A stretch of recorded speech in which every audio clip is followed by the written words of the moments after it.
All right, yeah! Welcome to the Bottoms of the Barrel Comedy Show here at Shakers, 3160 North Clark in Wrigleyville. How are we doing tonight? Are we doing good? Yes.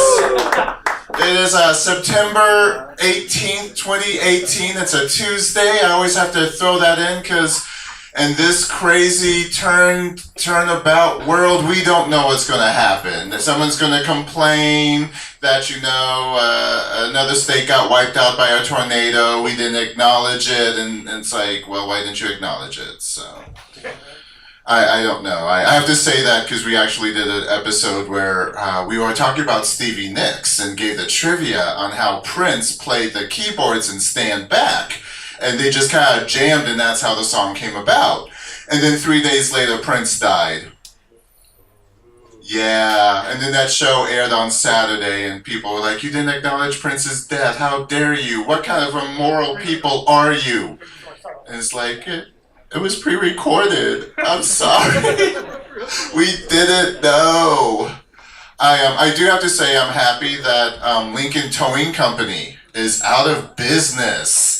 Yes, they have been found guilty of fines and everything, which is good, because many ages ago, a trick of mine had got his car towed. And I just have to say that, they cost me dick. Pissed me off, I don't know.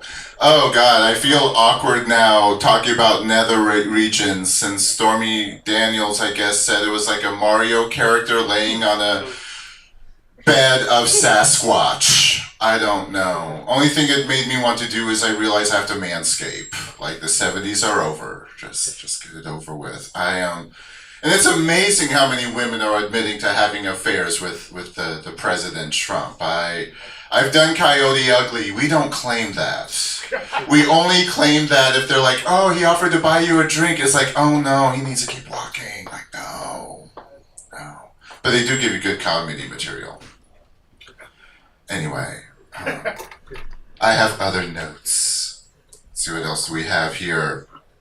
Oh yeah, but I can't hate him for everything. I can't hate the president for everything, because I'm really not worried about the tariffs on shampoo. I'm bald-headed. It's okay. Sometimes people ask me inappropriate questions, like, does the carpet match the drapes? And I'm like, yeah, pure linoleum. I am uncomfortable with my body. I see it every day, and after I'm done crying, I go take a shower. It's just not for me. But I ended up this summer at a clothing optional gay campground, and years ago I went roaming with everybody. I dropped trout, and I spent the whole weekend going, yes, it is cold. No, they never did drop. Thanks for asking. So this time, I decided I was going to be myself. So I put on a pair of swim trunks that went below the knee, because I'm classy. And I put on one of my favorite superhero t-shirts. I have not stripped on stage before. So I guess you can tell I had my tits out, and that was the most I would take off. I do plan to go back, but I'm gonna make sure I have a healthier body. I'm gonna do a workout that works. I'm gonna do Jane Fonda aerobics. She teaches you to do the knee lifts, the grapevine, this move. I call it pay the landlord. Don't feel upset if you don't recognize the superheroine on my t-shirt. That is Ms. Victory, the leader of FemForce. The first issue has a butt-busty Nazi wielding a whip, being attacked by equally busty but less clothed superheroines. As I looked at the cover, I said, if they can speak in complete sentences, they have exceeded expectations. And I could tell there was superheroines attacking the Nazi because, unlike a certain president, I understand that Nazis are the bad guys. I get that. A friend of mine said, do you know what you call a Nazi that makes sure that the Hitler doesn't go into all his deep, dark dreams? A Nazi. Just because you're making the paperwork disappear. I need to end on a joke. All right. So, everyone's going to get 8 minutes stage time. I'm going to light you at 7. And we're going to bring up our first comedian. Give a round of applause for Jordain Brown. Yeah! Give it up for Thomas. It's Jordan, actually. It's spelled with an I. The I means I'm black, so if you hear Jordain Brown, you know they're talking about me. Want to start off with something that's really near and dear to me, guys. You want to use your platform, for something positive, right? You want to talk about some serious stuff. And I think we need to bring attention to the epidemic that's sweeping our country, eating booty. I feel like it's something that we need to discuss. It's a problem, and I don't know why so many people are doing it. I feel like there's going to be a generation of kids we're going to see in the next 20 years with wooden teeth like George Washington. They didn't know it can go wrong, Started eating booty in like 7th grade. They like, as I'm like 50, I'm going to be at home watching TV. There's going to be like a truth commercial that comes on, you always have to pay for tobacco. It's like, you always have to pay for eating booty. It's going to be like some kid on there like, I started eating booty when I was in 7th grade. Never knew how much I'd have to pay for it. I just feel like that's, we need to talk about this stuff. We need to talk about it. Anybody watch Netflix in here? I'm a pretty big Netflix fan. I've been watching Luke Cage.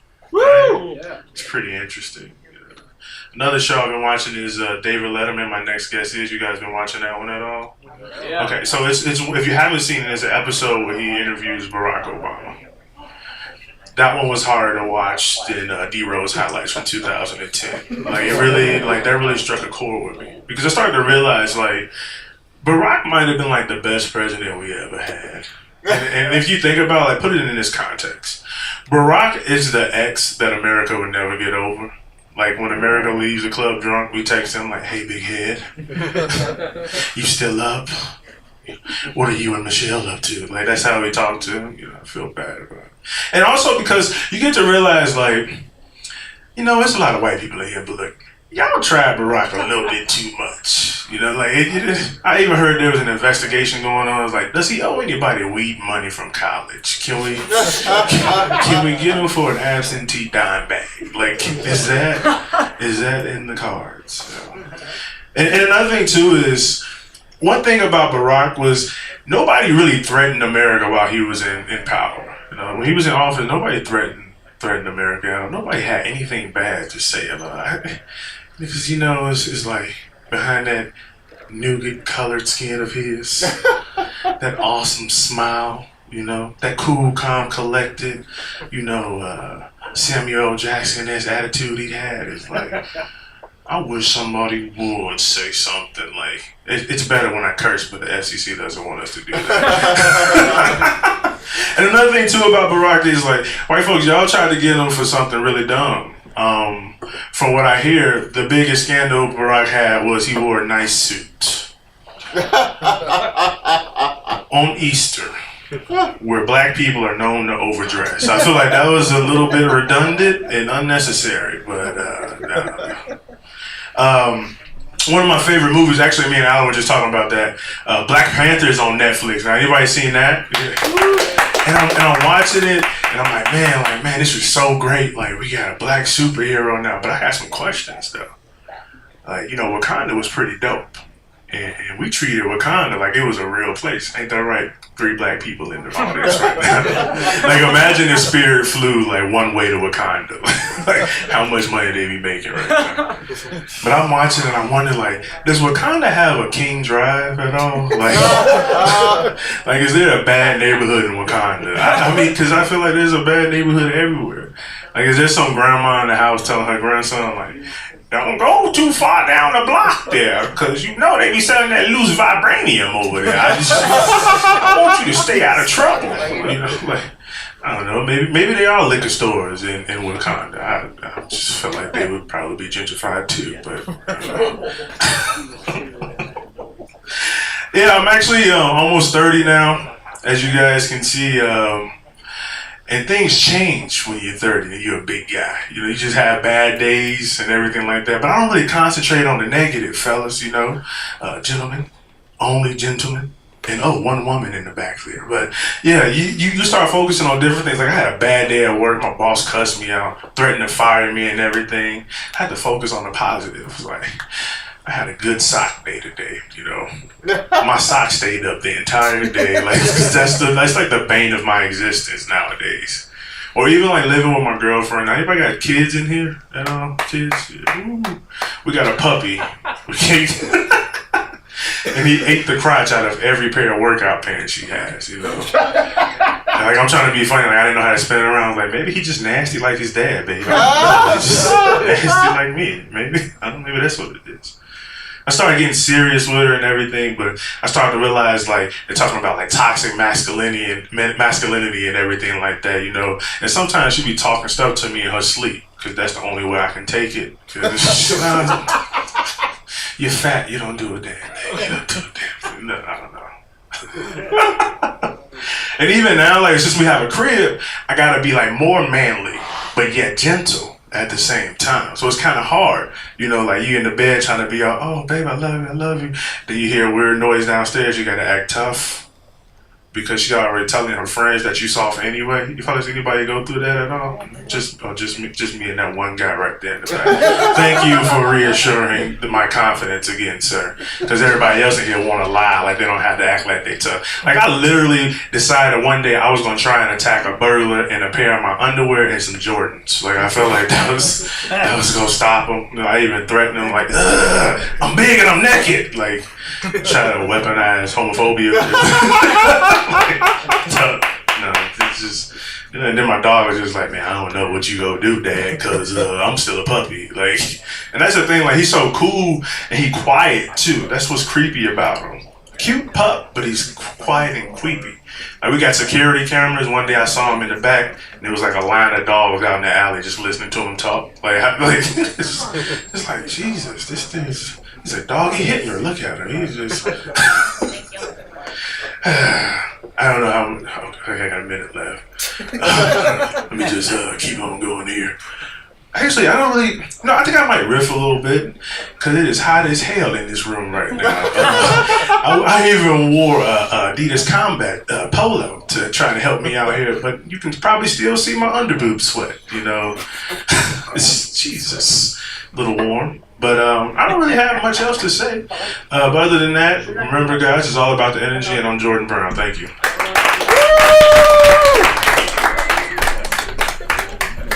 Jordain Brown, everybody, give him a big round of applause. I'm glad you brought up that whole breaking and entering homophobia thing, because, like, that is the card I always use. I straight up, like, I'm ready for my Eiffel Tower moment, come on. No, you gotta plan ahead. But, yeah, in case you haven't caught on, I'm gay. I don't know if we really need to have that conversation. Like, when I met Helen Keller, she sang to her friend, like, tell that gay man I like his shoes. Like, in the spectrum of LGBTQ, I am O for obvious. I am... And I know that sometimes make guys uncomfortable, and, let me just say, I don't want you. I don't have to chase straight men, okay? When you've got all the honey, the bears chase you. I got a man at home, he is half black and from Detroit, he is all the brother I need. However, since I am in a room full of male stand-up comedians and all the women canceled tonight, I will say that if any of you have your bi-curious dreams of stardom, you can straight up like do some Louis C.K. role play with me. I have no problem. Too soon? Okay. We're gonna bring up our next comedian. Give a round of applause to Alan Ford.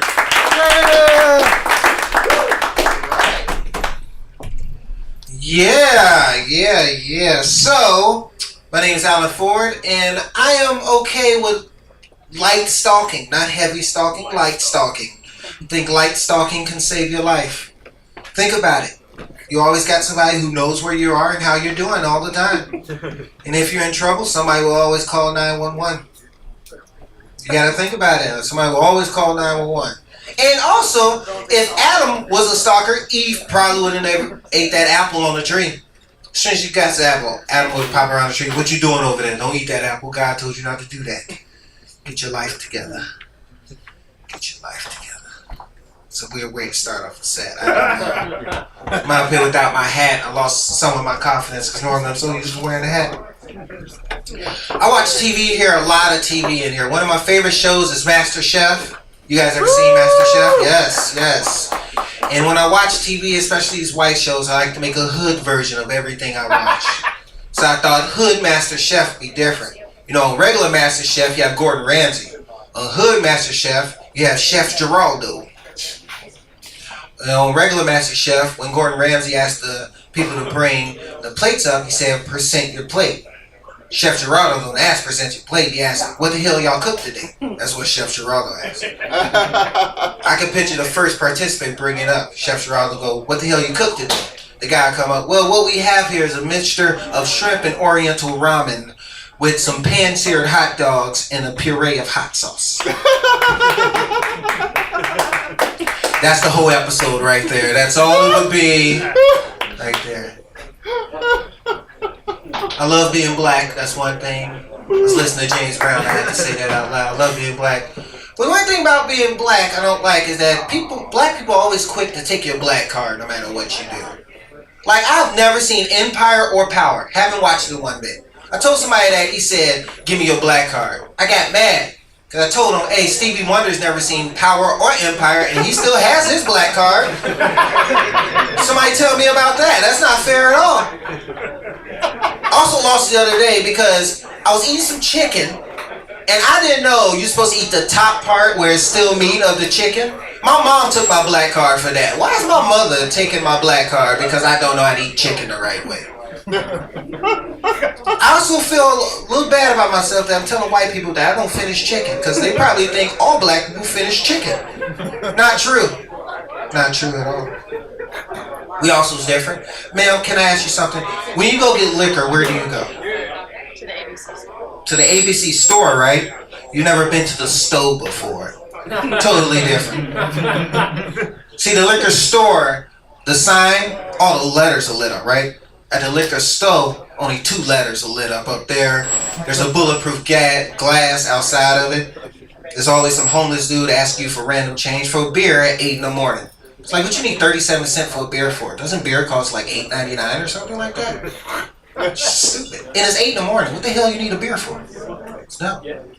Also, at the liquor store, you get like liquor, some chips. At the liquor store, you get liquor, chips, hat, some detergent, a shirt, some weed in the back, and a bootleg DVD. I bought a bootleg DVD at the store one time. I bought Avengers Infinity War. Have you guys seen that? Yes. I bought this. This movie was terrible. He was making all the sound effects with his mouth. Some Asian guy I bought this from. Like, I've never heard Thor go, Thor, what part of the movie is this? It was a scene, because it was a commercial popped out of nowhere in this whole movie. It was a scene in a movie. Remember the scene when Captain America's having a struggle with Thanos? Picture that scene. You see Thanos and Captain America in a struggle. Out of nowhere, it gets intense. Out of nowhere, you hear, I have a structured settlement and I need cash. And like, what the hell is this? This is what $2 get you at the store. It's terrible. It's awful. It's not good. I got internet installed in my house, and I haven't seen my kids in a week. That's what internet does. It's good now because it stops the arguing with them. They argue kind of different. I had a teenage boy and a teenage girl, and they argue different. Like, it's annoying, but sometimes it's funny. One day, my kid, after he got to, doing his business in the bathroom, he was peeking indoors all slowly like, and he peeked in his sister's room. And his sister goes, what are you doing in here, doodoo head? This is what made me laugh. He says, I just want to look at you, nipple lips. And it's like, whoa, he just called her nipple lips? That is funny. Y'all never think. I made me think. Picture dating a girl with nipple lips. The foreplay would be amazing. Hey, baby, you want to kiss my chest? No, baby, let me flick your lips a little bit. We suck that upper lip a little bit, too. That's really nice. After 20 minutes, this is all you hear. You have nipple lips. No, you have nipple lips. No, you have nipple lips. 20 minutes of that. It's like, hey, you both need to shut up. Because the way you're genetically set up by your mom, you're both going to have blowjob lips eventually.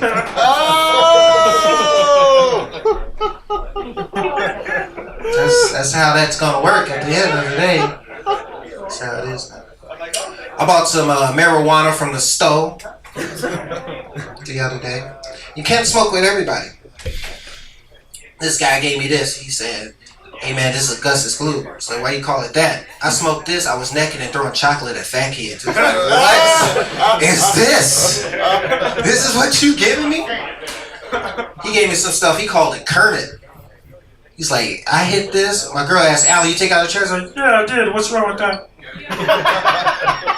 She said, why are you talking like that? I don't know what you're talking about. I always talk like this. Sounds like I got a pig in my throat. I don't know how to end this set, but my name's Allie. You're great. Thank you. Alan Ford, everybody! Yeah! Don't forget to visit Jason behind the bar. We've got drink specials tonight. There's $3 domestic bottles, $4 well drinks, and $4 Jaeger and Fireball shots. And if you don't drink, you can buy me a drink. My favorite drink is vodka. It's my little black dress. It goes with everything. Someone said, oh, prune juice. It's called the Colon Blow. Yes. Yes. I also do Fireball shots, but yeah, you can buy me a drink. So a round of applause for Jason if we're drinking already. I see some happy people. We're going to keep it moving. Give a round of applause for our next comedian, Robert Rule. Yeah.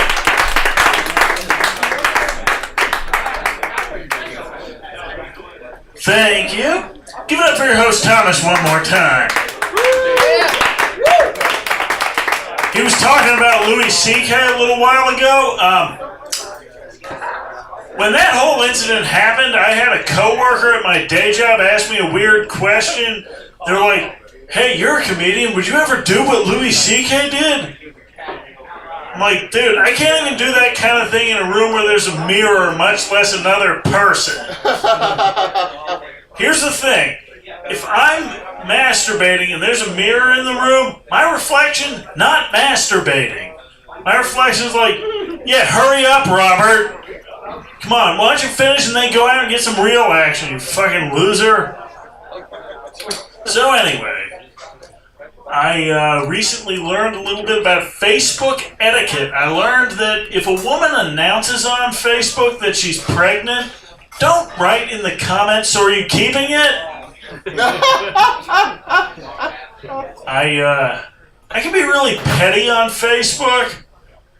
Like, I know which of my friends are a lot more popular than I am. If one of my overly popular friends has a birthday, I won't write happy birthday on their wall. I'll just write, I don't think you need birthday wishes from me. You're going to get enough from everyone else. So, not a fan of older people on Facebook. I don't like the statuses that they post, and they say things like, when I was growing up, everyone knew their neighbors, kids played outside, and curfew was when the street lights came on. Yeah, that's great. I grew up in rural New Jersey. We didn't know our neighbors because we didn't have any. If I didn't play outside, it was because there weren't any other kids for me to play with. And guess what? We didn't have street lights on our block. You don't have street lights on a block that goes house, orchard house, wood, swamp house, cornfield house, wood, swamp, graveyard. So, I am not originally from Chicago. Before I moved here, I was living in Philadelphia. And Philadelphia is a sanctuary city, and conservatives don't like that because they think that if a city's a sanctuary city, it just means that immigrants will come and they'll commit crimes. Here's my question, though. How is a crime any worse if it's committed by an immigrant? I don't think anyone's ever gotten mugged, and then the next day they said to their friend, "Oh, it was terrible last night. This guy with a gun came up to me, he took my wallet, my phone, and the worst part was he didn't even speak English." You know, a couple of years ago, a woman got killed by a drunk driver who happened to be an immigrant, and immediately conservatives said, "See, this is why we can't let immigrants into our country." Why? Because they are taking away opportunities from American drunk drivers? So, even though I'm almost 30, I have never had to go to a friend's wedding. I have, however, had to help a friend get through a divorce, and that's a lot more fun. Because when you have a friend who's getting married, you have to buy them a present. But when you have a friend who's getting divorced, they will pay you to help them get their ex's crap out of the apartment. I have a friend who got divorced recently, and after getting divorced, he decided to start exploring his bi-curiosity. I don't have a problem with that. He's still my friend. I just wish he wouldn't do it with me. You know, we'd be sitting at a bar, you know, watching a basketball game, chilling, having a few beers. All of a sudden, his hand's on my inner thigh. I'm like, dude, what are you doing, man? Buy me some flowers first, at least. So, I am not married, but I do date occasionally, despite the fact that I sound like Chewbacca if he spoke English. I went on a date once with this girl, and it didn't go that well because we had some cultural differences in the way, because she was originally from China. So we go out, and at the end of the date, we're talking, and she says, "Look, Robert, I don't want to hurt your feelings, but I think we should just be friends. You just feel more like a brother to me." I was like, wait a second, you're from China. What do you know about having siblings at all? So, as I said, I am not married. I don't have any kids either. But I know that when some people have kids, they say that they don't want their kids to be gay or autistic or female. I say if I have kids, I just don't want any of them to have a damn peanut allergy.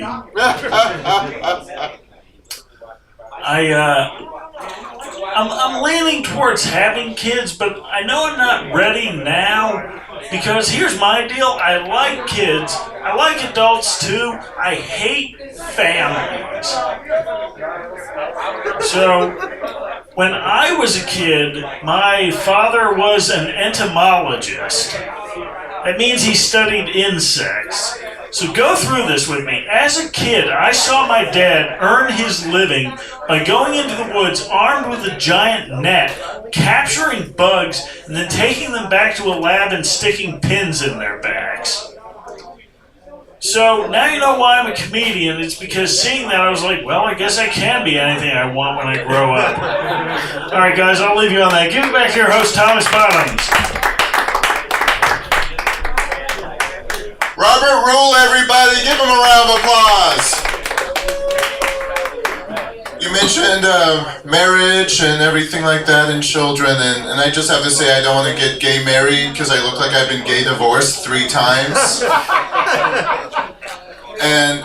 And I don't want to have kids. I have cats. I don't want to deal with anything I can't euthanize. Whenever I think I might possibly want to have a child, I just go to Walmart on a Saturday afternoon. I'm cured. So we're going to bring up our next comedian. Give a round of applause for Phil Burns.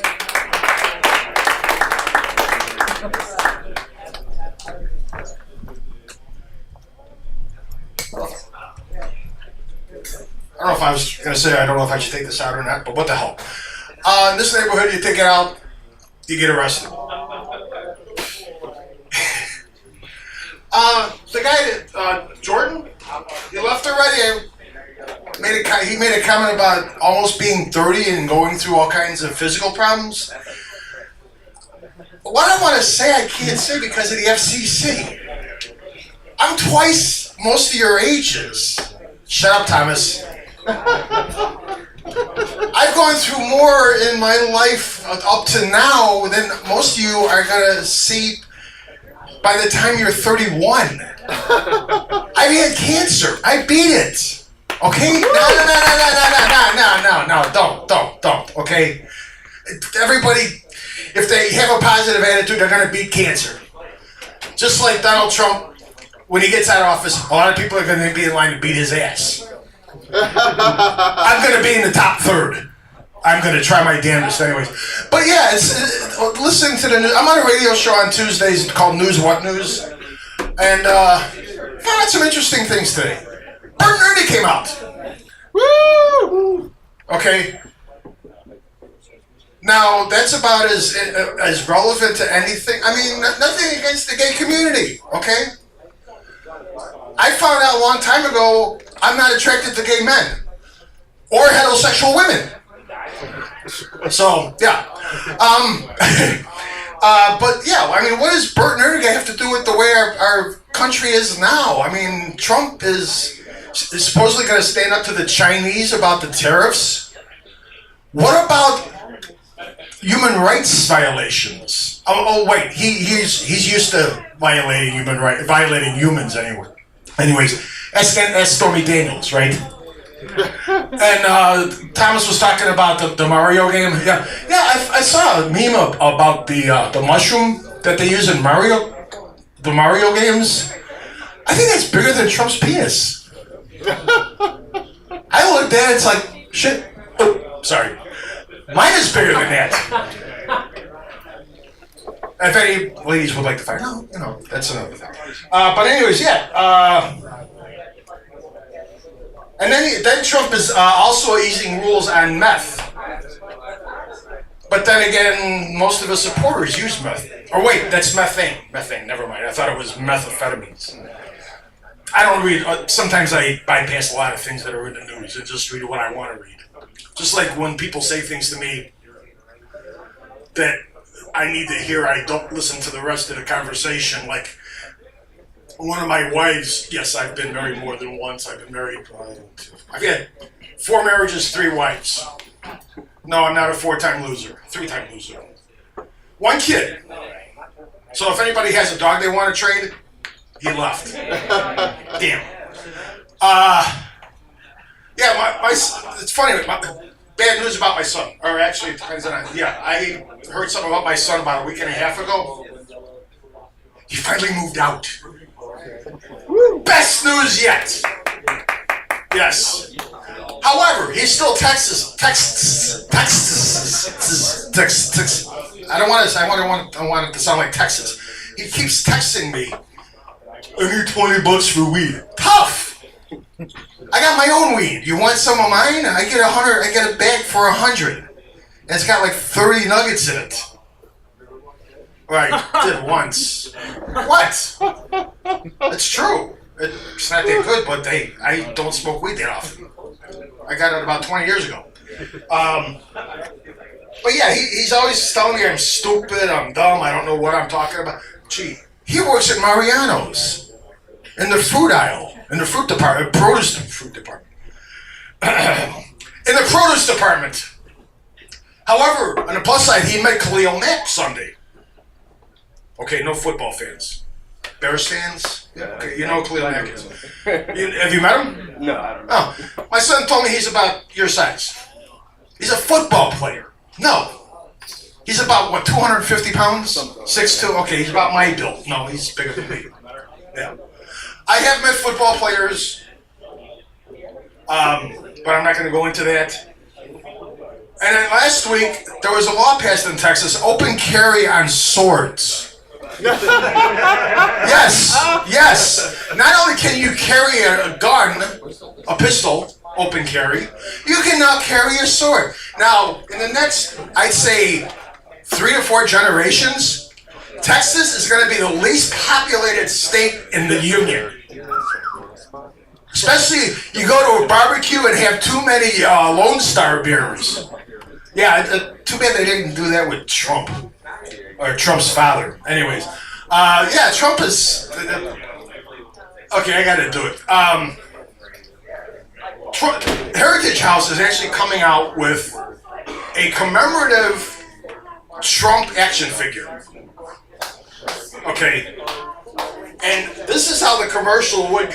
I'm sure you've seen these commercials for Heritage House on television. They have the things. I won't be able to. But anyways, I'll bet any money if I could get someone to sponsor me with this, doing a commercial for the Donald Trump action figure with all 5 draft deferments and bone spurs.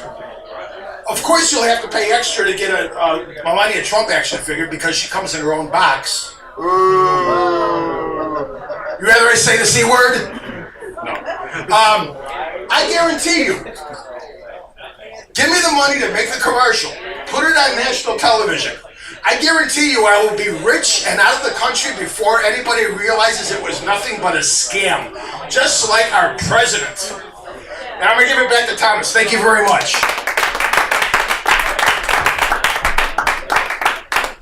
Phil Burns, everybody, give him a round of applause. Yes. Where's my shirt? And My shirt. we talked about Stormy Daniels, and she got the Trump magic mushroom, and she definitely did gain some stature. We now know who the woman is. I don't know that woman. Our next comedian coming to the stage is Cary Horan.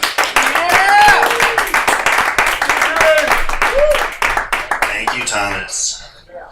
I'm 28 years old. I'm still learning things about myself. I just recently am slowly coming to terms with the fact that I might be a tall man. And I've realized this slowly over time when I realized that every single day people reminded me of it every time they ever start a conversation with me. It's always the same thing every time. It's just like, oh my God, you're so tall. I know. There are so many other great qualities about me that you could talk about, like I'm hungry. I love lists, great accounting, but it's the same thing every time. It's just all about my height. It's just like, you're so tall. Have you always been so tall? Yeah, I started out like this. I was hell on my mother. But you can't talk like that to anyone else. You can't go up to a woman like, oh my God, you're so pregnant. How pregnant are you? Have you always been this pregnant? Are you the most pregnant one in your family? Hold on real quick. Jackie, stand back to back with her and see who's more pregnant. Do you play basketball? Bad idea asking a pregnant woman if they play basketball. I don't play basketball. I've tried to play basketball and I can't do it. I've tried to play pickup games as an adult where everyone kind of knows each other's skill level. And someone's always going to be like, I'll take the tall guy. And me in my own head, I'm just like, you stupid moron. You have no idea what you got yourself into. Asking me to play basketball is like asking a giraffe to clean your gutters. I mean, on paper it makes sense. Like, it seems like it'd be a cool idea. But you're putting the giraffe in an environment he's totally unfamiliar with. He has no idea what's going on, and frankly, asking him to do it is just reminding him of how he was bullied as a child, so... It's a little insulting if you ask me. I used to play basketball. I used to play Pee Wee League basketball, and you know how when you play Pee Wee League basketball, and you get the picture that you take home, and like, here's the whole team, and here's you, and you get it framed, and your parents are supposed to be proud of you, or something. With me, like, the picture that we took, it was just like, here's all the centers and power forwards, and here's the clipboard kid. Like, here's all the athletes, and here's the mathlete. It's not as impressive. But one year we went different. One year we got all a fake magazine cover that we would take home, and we would all pose on the cover of this magazine called Basketball Stars. And you had the player of the month, and it was you, and everyone had this pose for it, and mine was this. Like, I wasn't playing basketball, I was playing basketball. And I want to paint this picture for you. I didn't have like a cool athlete face. I had an empty-eyed, closed-mouthed smile, like I was posing for sexy basketball stars, and I had a little secret. So it didn't go over well. I can't play basketball. I can't play a lot of sports because I just get hurt all the time. My knees buckle constantly. My back hurts forever. I dislocated my shoulder last week doing karaoke. And not the first time that's happened. And when it happened, my friends were just like, are you sure? And I'm just like, yeah, I'm kind of an expert in this. This happens a lot. Don't worry about it. I had to see a doctor about just everything that was going wrong. And I'm like, is this okay? Is there something wrong with me? And the doctor's like, yeah, you're fine. And I'm like, really? And the doctor's like, well... Which isn't good. If a doctor says well like that, no good news follows. Like, well, the surgery was a success. Like, well, you're cured. So the doctor's like, well, normally these problems don't happen for another 15 or 20 years. Like, awesome, I'm cool if I were 50. Like, what did my body experience that I haven't yet? Like, has my body seen a sunrise over the hills? Or smelled the fresh flowers in the morning? Or felt the touch of a woman? No, who's to say? There's a lot of things I haven't really done as a man. Like, has anyone here ever been in a threesome before? So many people. Why are you doing that? That's way too many people. One is plenty enough to give me performance anxiety. Like, I'm not sure if I can please myself. Two, it's like a paramedic is talking to me after a disaster, and I'm just like, am I okay? Am I okay? Over and over. 3 people is a nightmare. And there's always talk about the bad kind of threesome and the good kind of threesome, and people prefer it. Like, the bad kind of threesome is with 2 men, and the good kind of threesome is when you take the hash brown and you put it in the McGriddle, and you have that all at once. Or my ideal threesome where it's 3 women, because everyone gets what they want and I don't have to do anything. Just check on them every once in a while, like, you guys okay? You guys need some water or anything? I'm gonna go take a nap. You just guys let me know. 20 minutes later, it's great. I can't really pick up women at a bar anymore. I get these specific kinds of beer goggles. I don't know if you're familiar, for when as you get drunker and the night gets later, everyone else is so much less attractive. Because being in bed alone just sounds a lot nicer. A beautiful woman can come up to me at 2 in the morning just like, do you want to come back to my place? And I'm like, no. She's like, oh, we're both going back to your place? And I'm like, you're half right. It was like, sex is great, but have you ever gotten high and played Roller Coaster Tycoon by yourself? Because that is way better most of the time. Thank you guys very much. My name is Cary Horan. Cary Horan, our second comedian this evening that makes me look short. Round of applause, yes! And note to self, whenever a comedian asks a sex question, don't respond. I'm getting a lot of dirty looks over there. It's okay, I'll stick to myself. Conor Cawley, everybody. Our next comedian, he has an MMA fight video out on Facebook. Give a round of applause for Alex Savant.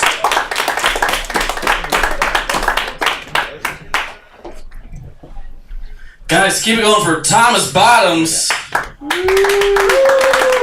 have an MMA fight video on Facebook. That's my big credit. Guys, I want to get one thing out of the way right now. I can see some of you looking at me, judging me. I just want to let you know, I'm not as big of a douchebag as I look, alright? I'm actually pretty small up close, you'll see. Fucking crushing it already.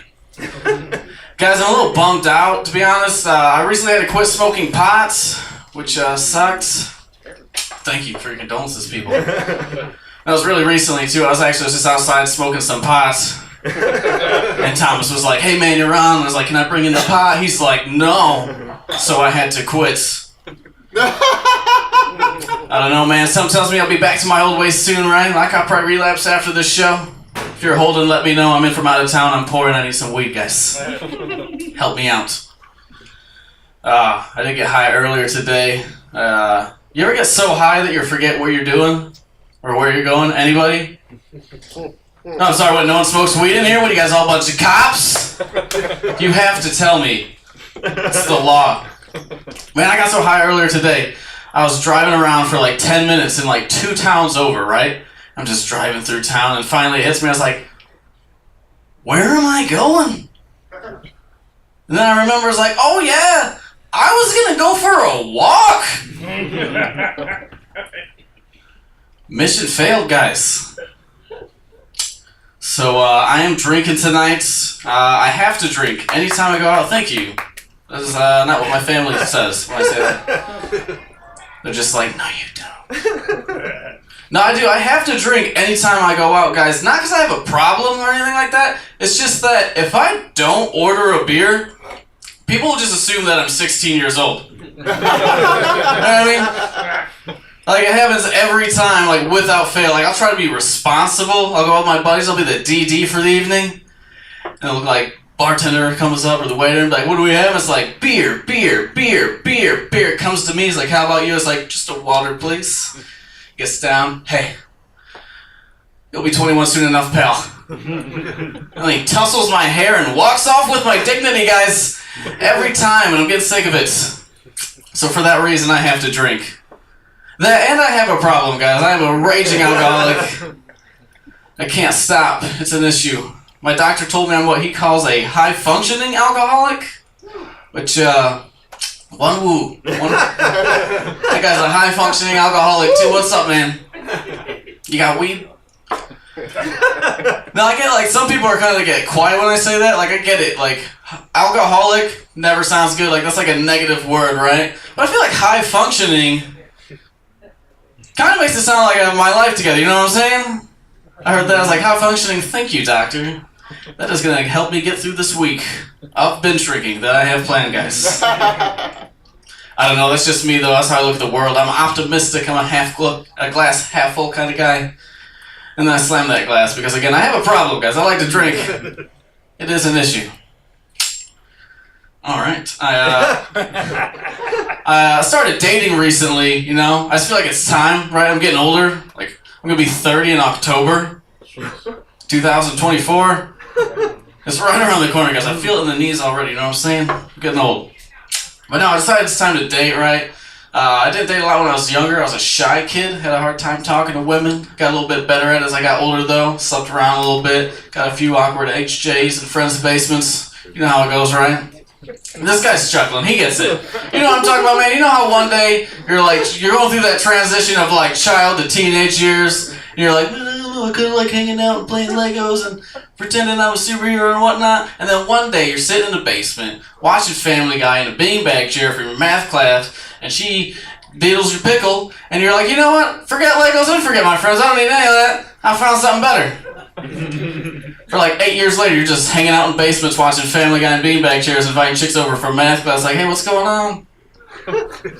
No, I'm the only one with that system? Sorry. Flawless every time, guys. No, like I said, I'm dating. I did do some cool stuff, though, in my, like, sleep around times, right? Like, I did have a threesome. It wasn't that cool, though. Like, it wasn't me and two chicks. It was me and my buddy Rudy. And a girl named Tandra. Coolest thing was we didn't call it a threesome. We just called it a double entendre. Smart joke for a guy who never went to college, right? Nah, so I'm dating. Here's the thing, guys. Like, I think I need a date. I need to find a girlfriend. Because I'm not like a sleep around kind of guy, you know what I mean? Like, that's just not who I am, you know? Like, I'm not a crush poon kind of guy. Like, I'm not, you're never gonna hear me out there talking like that. And here's the thing, guys. It's not that I don't have the game to crush poon, alright? It's just that I'm a little guy. I do not weigh enough to crush poon, alright? It's physics, alright? But trust me, if I wanted to, I would lightly apply pressure to poon all over town, you know what I'm saying? All over town. Be like, yeah, do you feel that? They'd be like, kinda. It's soft but firm like a Tempur-Pedic. I feel safe. That's what they want, fellas. Just a little oomph. Let them know you're there. It's good for the lower back. It's good for everybody. Let me put it this way, alright? The only way I'm ever gonna crush poon is if I come jumping in off the dresser like it's a WWE high rope, you know what I'm saying? And even then, I'm so light, I'll probably come down like a feather just... Was that good? Are you pregnant? I cannot afford to move again. Alright guys, my name's Alex Savant. That's all I got. Give it up for Thomas Bottoms. Thank you. Alex Savant, everybody! Give him a round of applause!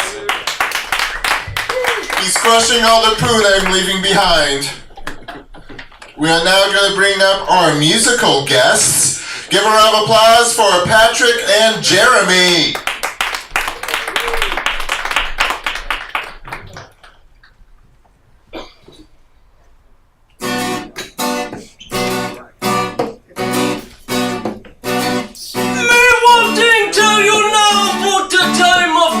dinosaurs.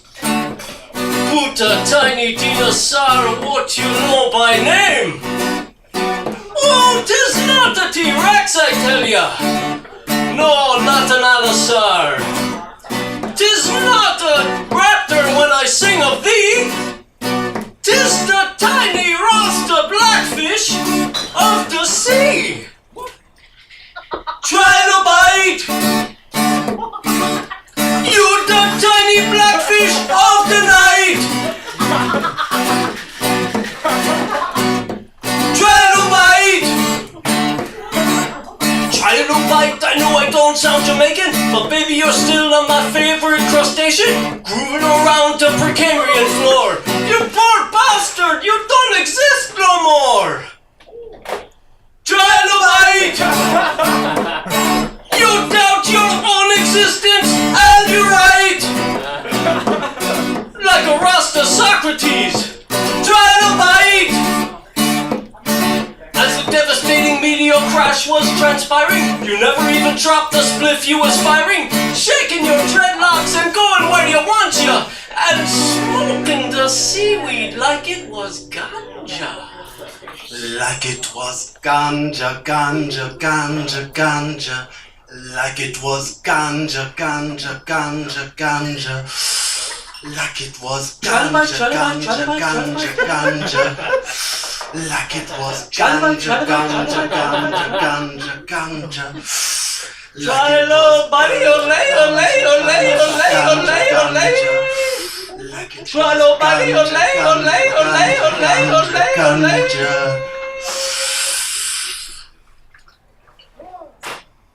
Trilobite, you dumb trippy blackfish of the night. That's right. Trilobite,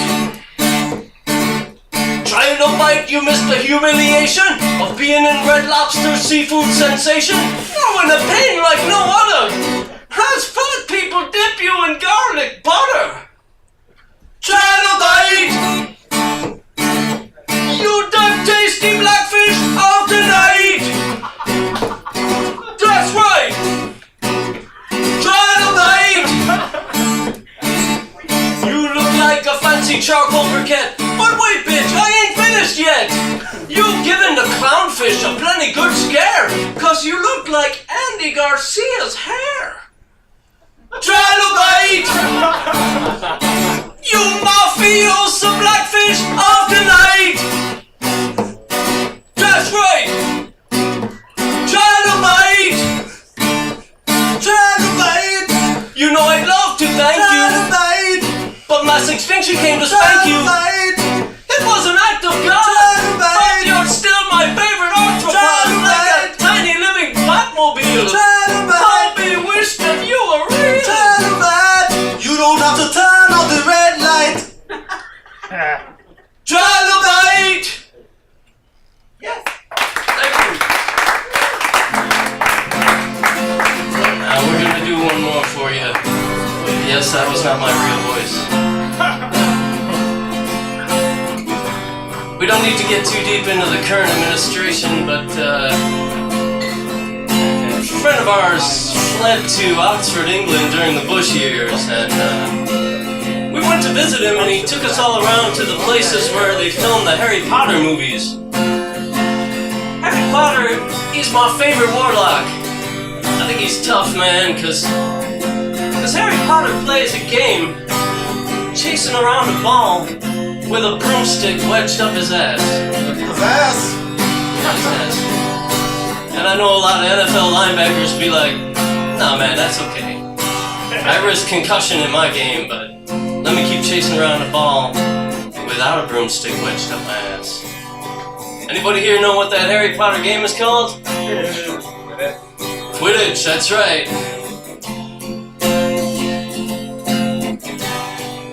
Yeah, the game's called Quidditch.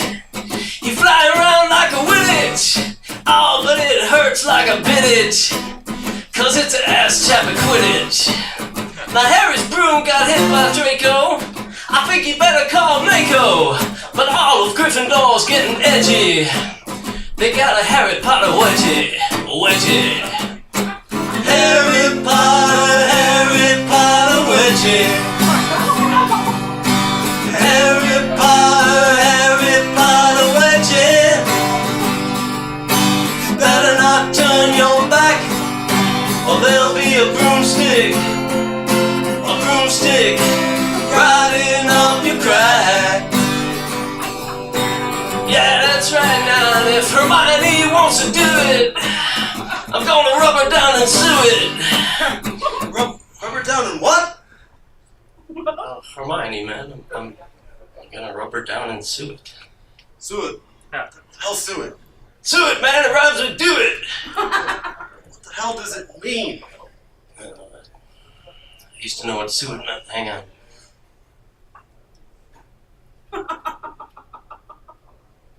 Siri, define suet. Suet means the hard white fat on the kidneys and loins of cattle, sheep, and other animals, used to make foods including puddings, pastry, and mincemeat. No, man, that's messed up, man. Fuck. Creamy nougat! Creamy nougat, everybody loves creamy nougat. If Hermione wants to do it, I'll rub her down in creamy nougat and take her favorite veggie. Give her my Harry Potter wedgie. Harry Potter wedgie. Harry Potter wedgie.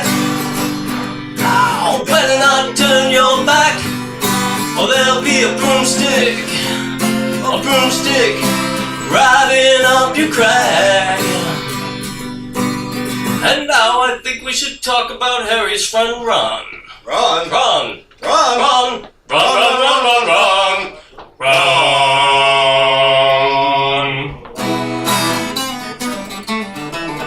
And Ron, he bites his enemies in straits so dire. And Ron, he kills them with his magical freckles of fire. And Ron, Hermione unzipped his pants to free his grapes. And Ron, just to see if his carpet matched his drapes. And Ron, Hermione unzipped his pants to free his grapes. And Ron, just to see does this guy's carpet match his drapes. And Ron, her own wonderful ginger fall to marry. And Ron, cause he looks like Prince Harry. Who now? Riding the broom now? Gryffindor ginger? With a broomstick lodged in a sphincter. Harry Potter wedgie. Harry Potter wedgie. Better not turn your back, or there'll be a broomstick riding up your crack.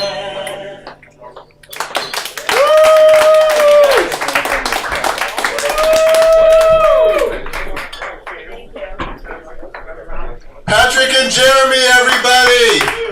And that Harry Potter wedgie puts those Daniel Radcliffe nude pics in perspective. Patrick and Jeremy, everybody!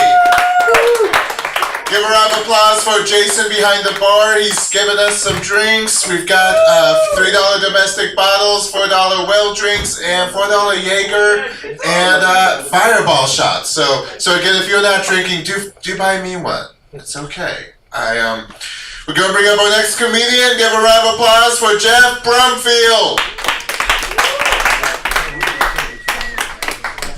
Yo, keep it going for Tom.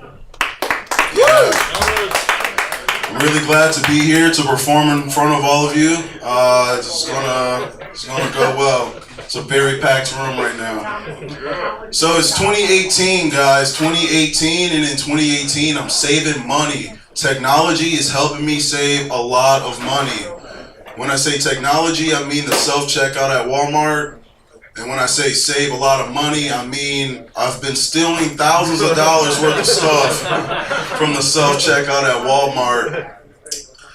Like any white-collar crime, it started out easy enough or simple enough. Like, oh, I didn't mean to not scan this bottle of water. Oops. That turned into, okay, if I scan every other item, nobody gets hurt, right? That turned into, I'm gonna pay for this pack of gum, and then I'm walking out the door with this car full of stuff. I only do that because screw the Waltons. They are billionaires. They have so much money. They don't need any more of our money. They don't need any more money. They won. Like, they won finance. They're doing a good job. They have money. And it's like, you know, they already don't like me or my kind. I don't just mean black people. I'm talking about us. The 99%. I'm talking about I could have sworn there was more money on this card. My people. Like, how do you even impress someone with that much money? Like, a billionaire. How do they have fun? How do they get entertained? I bet you billionaires go to banks and just watch people get denied on their loans. Just like, look at him, he wants a house. I want a house. Brutal. That is brutal. I bet you billionaires, they like mess around with Black Friday sales in real time and just watch soccer moms box over PlayStations and stuff. I bet you billionaires go on safari on the south side. Oh my God, it's a wild daquan.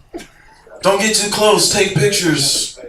It's just some regular dude, his name is Richard. He's getting on the blue line. He works at Comcast. Like, leave this guy alone. Brutal. Billionaires. They would be a lot of fun to party with, though, don't you guys think? Have you guys seen Eyes Wide Shut? That movie? Yeah. Don't lie, those orgies look sick. That would be so fun to party with some billionaires, because, like, they got to be making bets that dictate our whole lives without us even knowing. Like, some guy's just like, guys, I bet I can finish this whole fifth of tequila in one gulp. And then someone's like, Donald, if you can drink all that tequila, I'll make you president. And now we're here. Some guy lost the bet, and now we have to give some geriatric patient all the nuclear codes. It's messed up. Do me a favor, make some noise if you like boobs. So I'm actually surprised to hear that, because millennials, our generation, we do not like breast. We don't like breasts anymore. Hooters is closing a bunch of their restaurants because millennials don't mess with boobs. We don't like boobs. And you know what? I get it. Alright? Hooters got made back in the early 80s, back when boobs were elusive. If you wanted to see some breasts, you had to go see a movie. You had to go to a strip club. Or God forbid you picked up some print media and bought a magazine. Jesus Christ. Like, and who's got time to go to a theater with, it's crowded, it's got sticky seats. I don't go to strip clubs. Screw that. I don't like strip clubs. Weird stuff happens every time I go to a strip club. Last time I went to the strip club, I walked up to this lady. She was butt naked. I said, hey, where's your guys' bathroom at? She looked me in my optical receptors and said, I don't work here. And then just walked off. So I just peed right there because obviously that place had no rules. And then print media, magazines, like, I don't have time to deal with magazines. They just turn into a brick of jizz anyways. Isn't that what you do to magazines? You just bust all over them? I don't know. Eventually you can't open it anymore. It's just a brick. You get enough of them, you can redo your kitchen. Someone's like, oh, I like your counters. Is this marble? Oh, no. The counters is Playboy and the island is Hustler. But thanks for noticing. I don't got time to deal with that. We've taken the sex out of breasts, is what I'm saying. Millennials, we are crazy. We have taken the sex out of breasts. If someone were to pull, well, I guess if you, the only female in here, were to pull a breast out right now, not saying you should or have to, not gonna stop you. But if you were to, sex would be the last thing on my mind. Alright, first thing I would assume is, well, maybe she didn't take her meds. Because, like, who does that? Second thing I would assume is, well, she's probably about to breastfeed. And how can you be sexually aroused when there is possibly a child involved? It's not impossible. Saying the boys at the Vatican like a challenge. That's all I'm saying. I had to stop going to Hooters because I've been to Hooters 3 different times, 3 different locations. And every single time my waitress was pregnant. Now, there has to be some type of sick joke going on here because that doesn't make any damn sense. But that's not even really why I stopped going. I stopped going because my last waitress, She took her job way too seriously. She was pregnant and her water broke right there at the table. And I mean like gushing out like a fire hydrant in the hood on a hot summer's day, gushing, right? My table was not prepared for this at all. My friend across the table vomited on site. I didn't know what to do. I started screaming at the top of my lungs. It is just by coincidence I ordered a refill on my water, and she, without missing a step, refilled me up and then called herself an ambulance. It's like, how bad do you need this tip? Are they not paying you enough? And that's why I don't go to Hooters. In solidarity with the wait staff. See you.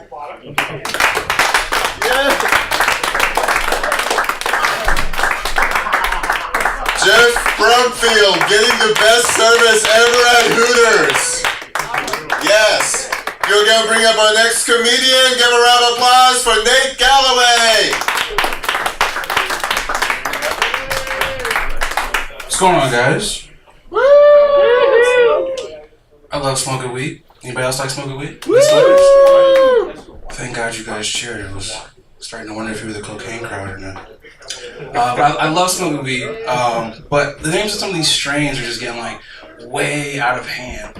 Like my dealer hit me up. He's like, "Yo, bro, got this green crack." I was like, "Oh, that's interesting." It's like, "Oh, I got this blue dream. It'll knock you on your ass." I was like, "Oh, another great name." You know, it's just like, I got this OG Skywalker. And I was like, okay, cool. You know, he just keeps naming off more stuff. By this time, I'm just like, you know what? I don't even want to smoke anymore. I just want to know, like, who the hell is, like, coming up with the names of these strains, you know? Like, it's like a group of, like, weed smokers sitting around the table and just like, oh, my God. We're going to call this the Swampy Alligator Pussy because I think the niggas are going to love it. The niggas are going to love it. FCC rules. I'm sorry. I forgot about the FCC. We can't say the N-word on the radio. You know, I love smoking weed. It's so much fun for me. But, you know, when I grew up in like a really religious household. And it was crazy because my mom just asked me, she was like, "Oh, do you smoke weed?" And I was like, I don't know if I really want to be honest with her. But I was like, I'm 31 years old. I don't care. And I was like, yeah, I smoke weed, ma'am. You know, and she was just like, "Oh my God, Nathan, it's illegal. You're going to go to jail. You're going to become a crackhead." And I was just like, whoa, lady, slow down. It's like, first off, you know, so I don't need that type of negativity in my life right now. And secondly, I got a lot of stuff going on in my life, just trying to slow my way out of it. Just chill out, Mom, you know. She was just like, "Nate, so how often do you smoke?" And I was just like, "I don't know, Mom. Every so often, when my anxiety kicks in, like every day." She's like, "Oh my God, Brian, we raised a crackhead." And it's like in like black households, there's like really no gray area when it comes to drugs. Like no matter what you do, you're gonna become a crackhead at some point in your life. Take a little Tylenol, you're gonna become a crackhead. A little Robitussin, crackhead. You guys see where I'm going with this? You know, I love smoking weed. Started smoking weed with like my white friends, and I gotta tell you, it's like one of the best experiences ever. You smoke with white people? Yeah.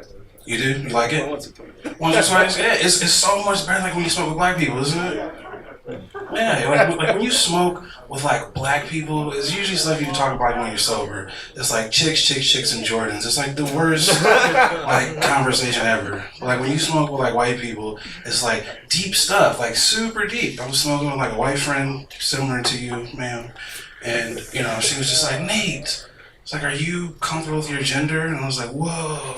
I didn't see this conversation going here. It was just like, the last time I checked, I was, you know. And I started smoking the weed, and I was like, "But you know what?" I was like, I wouldn't mind being a woman for like an hour, you know, so I could get like free drinks and like play with myself. I've been told those are some of the many highlights of being women these days. So I was like, sure, let's do this, you know. And I'm at this party, and I told you guys, like, when you smoke with black people, you talk about like dumb stuff. So some of the homies came through. Somehow we started talking about collard greens. I don't know how we got on this subject, but I was like, sure, collard greens, what's up? It blew my mind as to how many of like my white homies didn't know what collard greens are. You guys know what collard greens are? Do you guys like them? Yeah, I like you guys. I can hang out with you guys, you know? But one of my homies, he was like, "What's a collard green?" And I was just like, "Collard greens, like it's plural, you know, we eat more than one of them." And I was like, it's a plant. He was like, don't know what it is. And I was like, what can I tell this dude? I was like, collard greens. I was like, collard greens are like a vegetable that black people have somehow found a way to make super unhealthy. And he was just like, oh. He was like, I still don't get it. And I was just like, collard greens are like black people's version of kale. He was just like, oh, I got it. He was like, I know what those are. And I was like, yes. It's like, we're right here. We just all have racism right now. So I'm still at this party. We're smoking. Everyone's getting high and everything. And, you know, white people love to, like, put you in these situations. It's like, if you could go back in time, like, how far back would you go? And, like, who would you punch in the face? You know, so everyone's sitting there, it's like, oh, I'd punch Hitler in the face. It's like, good answer. It's like, oh, I'd punch this person. Like, good answer. It was my turn. It was like, Nate, who would you punch in the face? I was like, I don't know if you guys are up on history, but it's not too safe for a brother to go back in time and punch anybody in the face. But since we're in this made-up imaginary situation, I'm like, let's run with it, you know? It was like, I can't really think of anything. So it's like, you know, I would punch the person in the face that made no-bake cheesecake, because to me, I'm like, that is just horrible. It's so horrible. Everyone's just like, oh. Good answer, Nate, good answer. It was like one of those answers like you're on Family Feud. It was like, good answer. Like, you know it's not a good answer, but you're just saying it because it's like you want to build up that person's self-esteem and everything. I feel like homeless people in this city are getting super bold nowadays. Super bold. I had a brother like roll up on me the other day at a light. Literally rolled up on me. And he was just like, I lost my train of thought because you flashed me. So I was like, whatever. Aggressive homeless. Yeah, there we go. Homeless people. Thank you. See, you smoke too much weed and people do that to you. Homeless people are so aggressive. Brother rolled up on me. He was in a wheelchair and he was like, say brother. For all my white friends in here, anytime a black person says say brother, it's about to be some bull. So I started to prepare myself. He was like, say brother, can I get $10? And I was like, whoa, that's a lot of money, chief. I was like, I don't got it. He started rolling himself closer to me. He was like, dollars ain't change, MFer. And I was like, so they aren't, sir. And I sped on. You know, I do give to homeless people. I give because of my mother, you know, solely because of her. Because in black households, you know, all mothers feel like homeless people are like angels or Jesus. So you don't want to miss on your blessings. So I give. But I give based upon how creative their signs are. The more creative your sign, the more money you get. Just the way it is. So I did with a sign that said hungry. It's like, I don't see your creativity here, sir. Gave him like $2. So I do with a sign that said, give because it should be you. And I was like, oh, I don't want it to be me. So I gave him like $10 for the good karma. But then I was like, what if it was me? I'd have like some funny signs, like, too fat to strip. Not really homeless, just need money for weed. But I would take it up a notch. Like the little Caesars dudes, you know, flipping my sign, doing kicks and tricks and stuff. Then when I walk up to your car, and I'm like, say, brother. You're like, oh, I'm sorry, dude, I don't have any change. So I pull out my square reader, I'm like, slide that card. Credit cards ain't change. You guys make great plans for the Gallaway. Nate Gallaway, everyone! Give him a round of applause! Yeah. We're gonna keep our train moving. We're bringing up our next comedian. Give a round of applause for Tyler Fowler. Oh, yeah. Oh my God, you guys, you shouldn't have. So far, by far, the best part of the show is when Nate goes, you guys know collard greens, and 15 nervous white people look at each other like, yeah, right, we do, right? We're supposed to be down with this. That was great. It was like the weirdest TED Talk I've ever seen. That was awesome. This is fun, huh, guys? Give it up for all the comedians that we've seen so far. Yeah, that's the thing. I gotta be honest, that's my favorite thing about doing comedy, is when comedians don't know what to do, all they do is say, hey, give it up. People will clap for anything.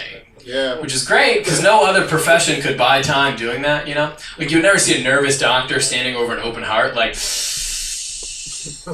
okay, give it up yourselves for being here. Give it up for the anesthesiologist we just saw. He did a real knockout job, huh? Give it up for that guy, you know?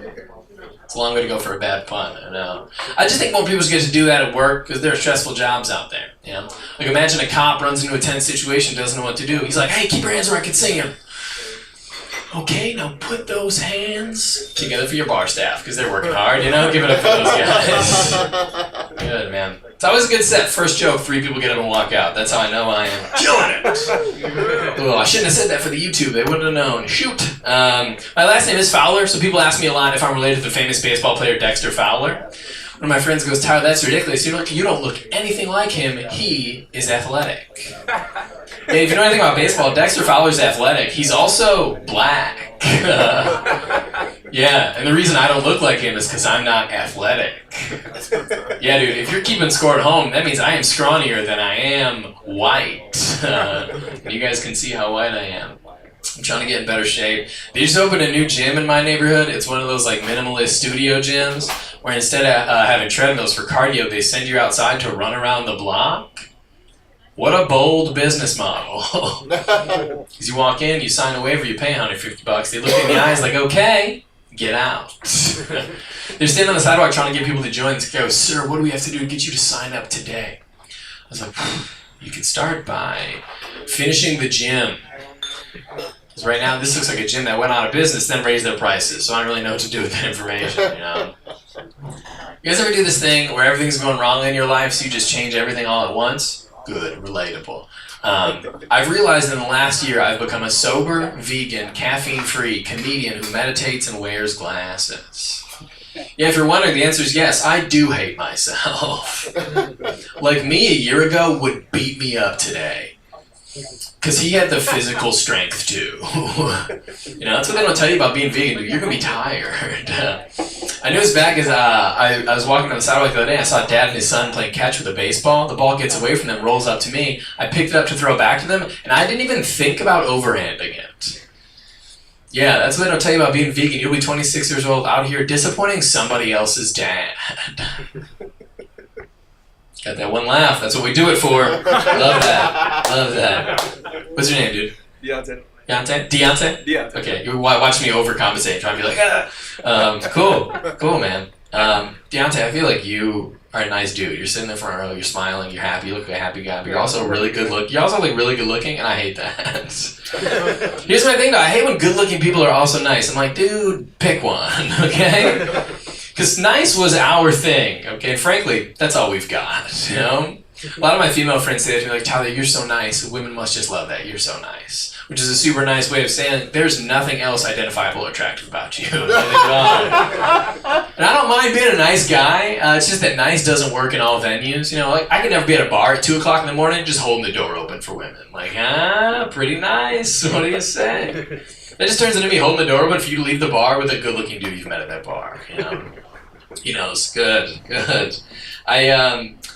I know it's hard to take me seriously as a comedian because I look like an adjunct professor at an online university. Yeah. People ask me this all the time. Let me know if you agree that I look less like a comedian and more like I should be delivering the news.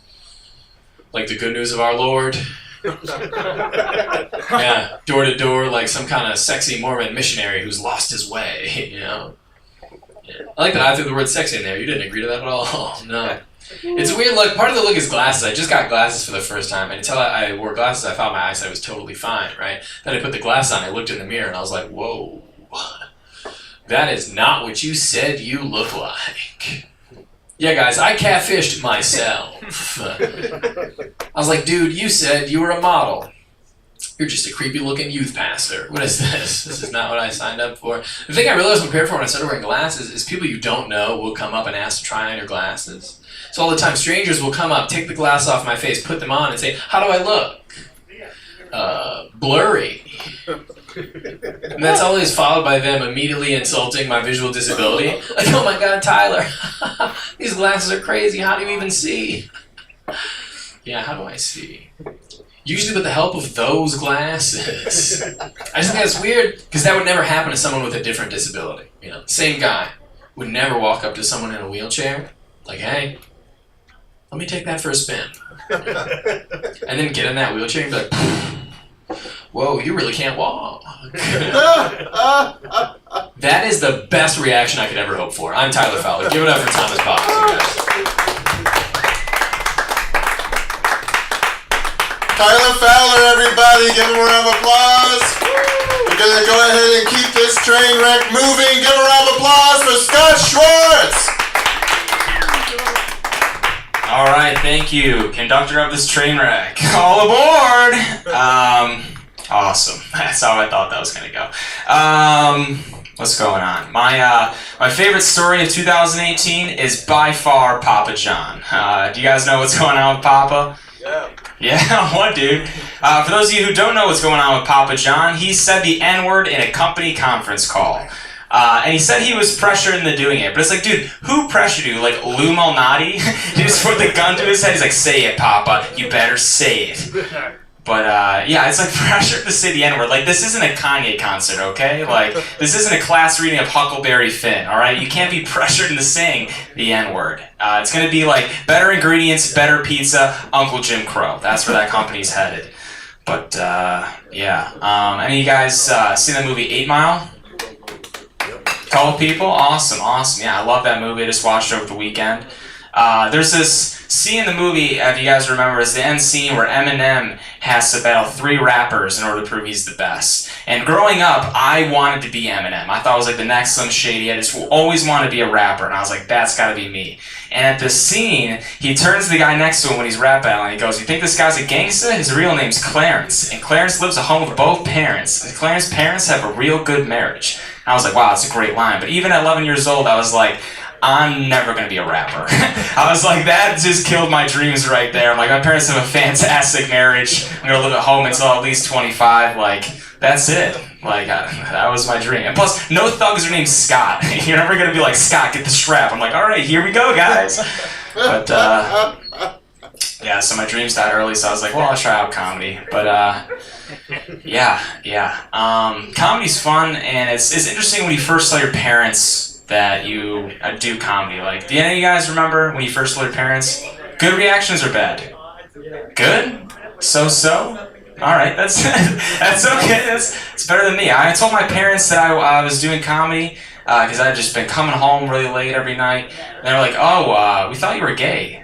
I was like, well, where did you get that from? They're like, we overheard you on their phone, and you were saying to your friend you were bombing your dick off every night. And I was like... They're like, we thought that was some kind of sex position. I was like, nope, that's just an industry term for killing it. Yeah, so it's been going great. I was on a flight to Boston last week. Any of you guys been to Boston? Couple people, yeah, it's a great city. I love Boston. On the way there, I was enjoying some Game of Thrones. Any of you guys watch Game of Thrones? I'm just going to keep asking you guys. Have you guys done this? Yeah, Game of Thrones is great, but if you guys haven't watched Game of Thrones, there are scenes that are more graphic than porn. And I don't know why, but they just show everything in Game of Thrones. This particular episode I was watching, this woman was giving birth to a demon, and they were showing full frontal. And I was watching it kind of grossed out, and I looked at the old lady to the left of me, and she was doing Hail Marys on the plane. And I was just like, yeah, I'll like wait till the incest happens. But yeah, it was a pretty crazy flight. And this little girl, she was 2 rows in front of me, and she was watching Dora the Explorer on her TV. And I was kind of like, I was trying to watch it just because I was bored of Game of Thrones after a while. And Dora the Explorer makes no sense. I don't know how it's gotten this far and it's still been acceptable for society. It's basically teaching little kids to be schizophrenics in Spanish. They're just looking at a blank TV. Like, if a homeless person did the same thing that Dora the Explorer taught you, you would just be like, that guy's on drugs. Like, if a guy walked around and be like, can you say map? And he says that his best friend, is a dancing monkey called Boots. He'd be like, yeah, that guy's on heroin. And then there's little kids just walking around like, yeah. But, yeah. You guys use Uber? Yeah, I'm a big fan of Uber. But it doesn't really make sense as a service when you think about it. Like, what was the one thing your parents always told you growing up as a kid? Do we not have parents? I mean, we are comics, so I don't... Don't take rides from strangers. Thank you. Don't take rides from strangers. It always takes a second when I ask that. I don't understand why. But last week, I was at a show, and this guy was sitting basically front row, and I asked that question, and he looks at me dead in the face. He goes, don't go in mom's room past 9. I was like, we were not raised the same. He said it with such confidence. It was like he was waiting for someone to ask him. But yeah, don't get in the car with strangers. I got in this Uber one time, and the guy was like, hey, you want to play a game? I was like, I don't know. Sounds like the start to a bad Saw movie. And he's like, if you can name who sings a song on the radio right now, I'll give you a piece of candy. And I was like, dude, you're a stranger, I'm already in your car, and now you're giving me a piece of candy? I'm like, rookie kidnapper over here, am I right? I'm like, am I gonna molest you by the time this ride's over? How's this gonna work? But yeah, Uber is gonna start flagging drunk riders, if you guys didn't know this. And if you're too drunk and you get flagged too many times, they're gonna kick you off the app. Which kind of makes sense. Like when you're drunk, you get an Uber, you just want to get home. Like I'll just go into Ubers now. They'll be like, for Stephanie? I'm like, yep, that's me now. I'm Stephanie. That's my new nickname. But the worst experience I had on Uber, and it was pretty bad. And now I feel like I'm the reason why I ruined it for everybody else. I got into this Uber and I had a couple drinks, and the guy was like, Scott, I'm your Uber driver. And I was like, cool, man, take me home. And then he said again, he goes, Scott, I'm your Uber driver. And I was like, I'm Scott, take me home. And then he said it a third time. And that's when it finally hit me. He was saying, stop, I'm not an Uber driver. And I was like, yikes. It's like, what are the chances you're going to Taco Bell? All right, you guys have been awesome. Thank you guys so much. Keep it going for your host. Scott Schwartz, everybody! Oh, I pray you didn't have your Uber driver go to Taco Bell. I used to love Taco Bell growing up. I can't eat it anymore. In the gay world, it's just an occupational hazard. You'll get that one on the way home. We're going to continue our laughs, bringing up our next comedian, Pete Lipsey. All right, Thomas.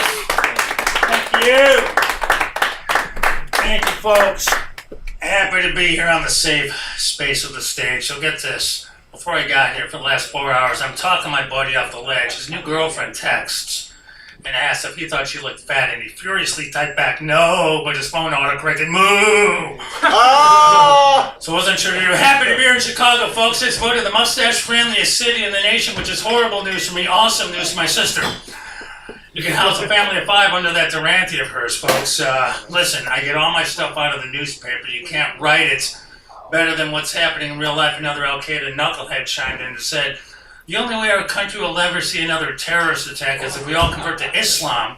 And I'm like, convert to Islam? We couldn't even convert to the metric system. You imagine a whole new religion? It's absolutely nuts. So get this, Chicago was just voted the worst postal service in the nation for 30 years. Letters are arriving 40 years late. Yeah, the other day I got my SAT results. 470 combined, thank you very much. I'll be teaching math in Mississippi next semester. Looking forward to the blank stares on their faces. No cooter, 1 + 1 is not 11. It's absolutely crazy. I love Chicago. Louis Farrakhan owns a restaurant in Chicago. I think it's a White Castle, not sure. Imagine Louis doling out the burgers. Why he not so mighty when he's hammered at 4 in the morning, is he? I love White Castle. They're just coming out with veggie sliders. Finally, I can look forward to some healthy-looking diarrhea. You know what I'm talking about? Didn't see that son of a bitch coming, folks. These are as easy as they get. I'm telling you, it's absolutely insane. So before I go on, let me tell you this. Every time my doorbell rings, my dog runs for the door. So sure enough, at noon today, it rings. He runs for the door. I'm like, it's never for you! So I go to the door. There's a package addressed to my dog. I just read this, 25% of all Americans get their news from the internet, and the other 75% want to know if porn is considered news. Nope, that's the way I wrote it, thank you very much. What else has happened? So get this, I almost didn't make it tonight. I just finished reading a book on Stockholm Syndrome. And I gotta tell you, at first I thought it was really bad, but by the end I kinda liked it. No, I can't stop thinking about it. We live in an obese society. This country is going nuts. My buddy just lost 182 pounds after 7 months of losing weight. And once again, he can get his hand in the entire Pringles can. So I thought that was cool. Get his entire hand in the Pringles can. You bastages aren't forcing me off stage. I got 4.5 minutes of rocking shit to do. Oh, man. So I just saw an interview with Demi Moore. I can't believe she changed her pronunciation of her name from Demi to Demi. I hope she gets hit by a semi truck. Oh, man, what else has happened in the world? Saw an interview with Michael Phelps. Man, he's a good swimmer. He's the man at the Olympics. You know, didn't we like the old bad boy Michael Phelps, DUI, smoking weed? Remember he had 3-way sex with a couple of hookers? Michael Phelps, 3-way sex with 2 hookers. I got a question. Is there a medal above gold? You'll get it on the way home. I don't give a shit, folks. They're as easy as they get, all right? Just don't turn into a Kenosha crowd, all right? I was there a couple months ago doing a show. all my jokes were just sizzling way over their heads, all right? I was in front of like 95 or 100 unemployed gear shift non-put-arounders. So after the show, this Narva guy comes in and goes, Pete, I watched your act. I thought you sucked. As if he was saying, how dare you come down to southeastern Wisconsin and use full sentences. I'm like, sir, kudos to you for coming out supporting live comedy. No comedian on the planet will make everyone laugh at every joke. It's impossible. Maybe like the next guy, kudos to you. The guy's like, what's kudos? I told him it was a breakfast bar. He goes, I don't know if it's a breakfast bar or not, but I sure love that Stephen King movie, Kudos, about that killer dog. That's more towards my liking. Hey, they're coming out with Top Gun 2. Do you guys hear that? You guys cruise fans? Top Gun 2. But because of Val Kilmer's expanding waist size, we're going to have to change his call sign from Iceman to Igloo. So, Iceman to Igloo is the money shot to the face right there. See, he was Iceman in the original, and he's a huge goddamn bastard right now, and so he'd go to Igloo. Right there. I'm going to do a few new ones. You guys haven't heard the old ones. I don't give a shit. So get this. If ever a dispute had to be settled between The Rock, Kid Rock, and Chris Rock, I guarantee you this, none of them are picking paper or scissors. Thanks, Thomas. Run around the room, make it sound like a crowd, and help me out here, folks. Who doesn't like rock, paper, scissors? We all love them. A couple months ago, during a heavy rainstorm, I go to my wife, let's do rock, paper, scissors to take out the dog. I gotta tell you, I didn't know middle finger beats rock. Because she's my wife and she didn't want to take out the dog. Folks, I don't have 100-word setups to shit that goes nowhere, okay? These are as easy as they get. Sorry, FCC. Come on, you've seen TV today. You can say the S word, right? You make a lot more work for me. All right, I'm so sorry. I'll say shite. Let me do 3 more. Thomas, can I do 3 more? So get this. I come to the stage with some very sad news, folks. The guy who invented the vinyl record album just died, but not to worry. He was buried in his hometown of Pittsburgh, Pennsylvania. Pennsylvania. I do that joke at a college. They're like, what the hell are you talking about? You see, young people, a vinyl record album used to skip. And so he was in Pittsburgh.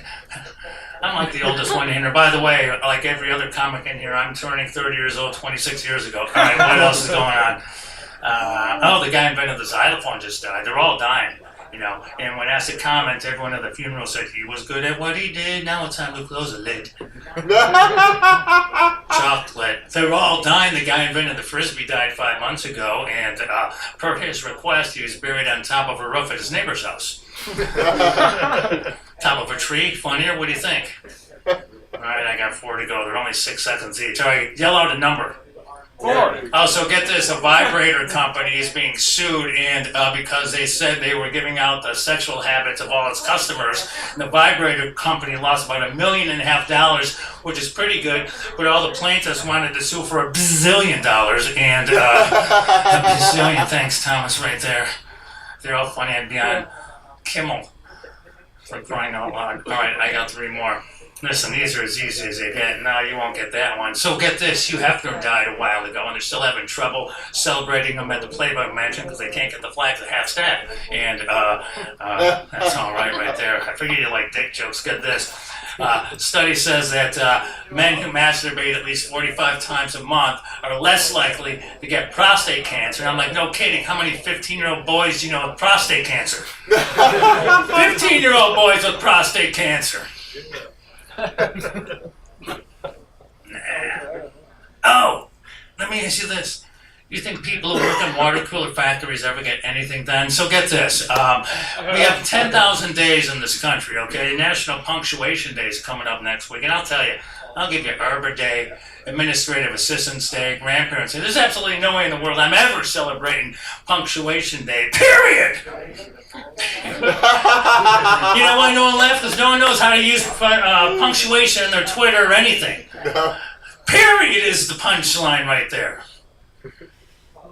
Man, I'm just sweating like a whore on dollar night. I don't care. I got 3 to go. Thomas, can I do 3 more? I know. I got a show next week. I haven't been on stage in a month. So, get this. So, football season's here, and Oscar Mayer isn't going to advertise on this year's Super Bowl because they say the halftime show is too sexy and suggestive. I'm like, yeah, right, but driving a big wienermobile through a tunnel's okay. It's a Fellini joke, ladies and gentlemen. You guys know Fellini? 8.5. See, my sister can house a family of 4 under that Durante of hers. Does anyone know who Durante is? Jimmy. You even said Jimmy Durante. Yes.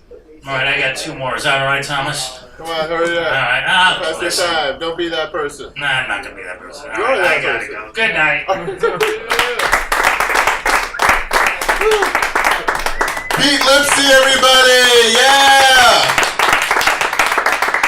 Don't worry about Kenosha. I was too gay for gay pride. That's right. I don't know what they expected. I guess they didn't expect all those married husbands to say to their wife, "Oh, let me go talk to him in his tent." But hey, I paid the train ticket back. Am I the only one who has to rely on public transportation? Okay. We're gonna keep this train wreck moving. Don't forget, Jason's behind the bar. We've got $4 well drinks, $3 beers, domestic bottles, and $4 Fireball shots, and $4 Jaeger shots. And someone did give me a Fireball, the shot, not like an STD. Our next comedian, I don't know if he's been shot, but give a round of applause for Conor Cawley. Oh my gosh, hi you guys! Let's get some energy up. How you guys feeling? Yeah! Yes! Hot stuff! That's what I'm looking for. Who's drinking right now? Yeah, there we go. A smattering of applause. That's what you're looking for. It's been a long night. I'm with you. I like drinking. I'm a big drinker. I'm Irish, so I'm a very specific type of drinker. I am what's known as a blackout drinker. Big time. You're like, I wish I could just have some more drinks. That's what I'm looking for. No, I am a blackout drinker, so if anyone's thinking of roofing me tonight, you can just wait. Just probably get there together, you never know. Just plant your feet. It might surprise you. That's going to be on the internet forever. Didn't think about that. I don't have hips for this. I love drinking. I'm a big drinker. I do really like drinking a lot because I don't do a lot of drugs, which is a lie I tell on stage when my parents are in the audience. And I'm not too worried about here, so we're talking about drugs. That's what we're doing, everybody. My favorite drug is weed. I think it's the best drug. You don't have to clap. I know you're tired. That's how it works. But I think weed's the best drug. I think weed's the worst named drug, though, by far. Definitely the worst named drug because it doesn't sound as great as it is. You know what I mean? Like, it doesn't sound how it makes you feel. I feel like all drugs should be named for how they make you feel. Like ecstasy. Okay, we're like a block away from Boys Town. You guys have done ecstasy. I'm not even gonna ask. There we go. Okay. All right. So at least Thomas can vouch for me. I mean, not Thomas. Someone, a different Thomas. Different Thomas. Ooh, man, the internet makes people real uppity. Ooh, ecstasy. So Thomas has done it. I mean, hasn't done ecstasy. Different Thomas. Ecstasy. So at least you can vouch for me when I say that whoever named ecstasy was for sure on ecstasy when they did it because holy crap, nerds, that is exactly how it makes you feel. Big time. Seriously. I'm sure he did it with a friend, and his friend was like, dude, I feel ecstatic. So the friend was just like, write that shit down, holy crap! That is the best name for a drug ever! Do you have any gum? See? Thomas has clearly done ecstasy. That's it. I'm sorry, the internet, it's out there now. It's out there. Wouldn't it be great, though, if all drugs were named for how they make you feel, though? I think that'd be easy. I think it'd be very easy. I think it'd be really easy if heroin was just called Fall Asleep on the Bus. That just makes sense.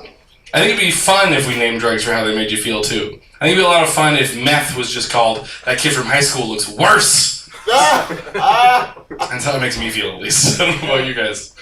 There's a lot of comics here. I'm sure we can all get on board. We're just calling cocaine expensive from now on. We're just going to do that. We're just going to do that as a group. We're all on board. It's just going to be a fun old time. I am engaged. Thank you. Thank you. Thank you. Internet, they're clapping very loudly. I am engaged. My favorite thing about being engaged is that people keep telling me I don't have to worry about the whole balding thing anymore. It's pretty mean. Does this help? I guess the stage is pretty high. Does this help? Does that put things in perspective?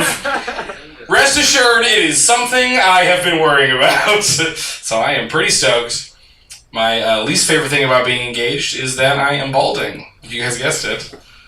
No, I'm kidding. That's not why. It's not my least favorite thing about being engaged. That was my least favorite thing about turning 19. It's not allowed to be both. They told me it's not allowed to be both. It's a rule. It's a rule somewhere. No, is anybody else like in the balding process, like getting to balding? Anyone worried about Not you, Thomas. We've completed the journey. You're all the way there. You have more confidence in me. Nobody? You guys all just have a bunch of hot-ass heads of hair. Fine. Ass. You'd say ass on the internet, right? Yeah. Super hot-ass heads of hair. Ass. Well, that's good, though. It's not as big a deal as everyone makes it think. That's why my fiance loves the shit out of me. Because, damn it, oh my god, it was right there. She does, though. She loves me, and it's not in spite of my hair. It's because of my hair. And it's also, if I can be a bit crass, because we make love like animals. I can be honest with you guys. It was an intimate moment. We can be honest. Me and my fiance, we make love like animals. Those animals are 2 giraffes learning to ice skate. So it's not like it's like a lot of limbs and no rhythm. You guys know what I'm talking about? There's not a lot going on for us. We're also really good at communicating. Very important in a relationship. Anyone will tell you. Very important. And communicating for me and her was really big because there was this one really big issue that we had trouble getting over. And maybe there's somebody in your life, make some noise if there's somebody in your life that's like this, somebody that thinks they have a really good sense of direction because they can sense where the lake is. Does anybody know? Anybody? Are you that person? You're that person, Andrew? Cool, so this is fun. I'm going to do a little poll. I'm going to do my very best not to swear right now. What is it like to be a fudging moron? What is that like? Is that something you've been doing for a long time? So I know exactly. So you're just like so if I closed your eyes and just gave you a little spin around, you'd be able to Aquaman your way to know exactly which way. So when did you get bit by a radioactive fish? You farting moron. This is hard. This is harder. You know, you guys have all been on stage with. I apparently swear a lot more than I realize on stage. Cool. So what else do we want to talk about? Internet. Arrested? Anyone here been arrested? Yeah. Cool. All right, there we go. That's the number of people who said they've done cocaine is about even to that. If anyone was wondering, there's a direct correlation. LOL. I've been arrested. I've been arrested twice. Woo! Fine. Not easily impressed. I've been arrested twice in 2 different countries. Ooh, that's right, Connor. How'd you get so worldly? How do you think I got engaged? Gross. But I have been arrested twice. I was arrested once here in this country. Pretty standard, not very exciting. The other time I was arrested in a place not too far from here. Just a little jaunt over. It's a little place called Tijuana, Mexico. Yeah. Oh, I keep doing that. That feels like swearing, but with my hips. Gross. The FCC won't allow this.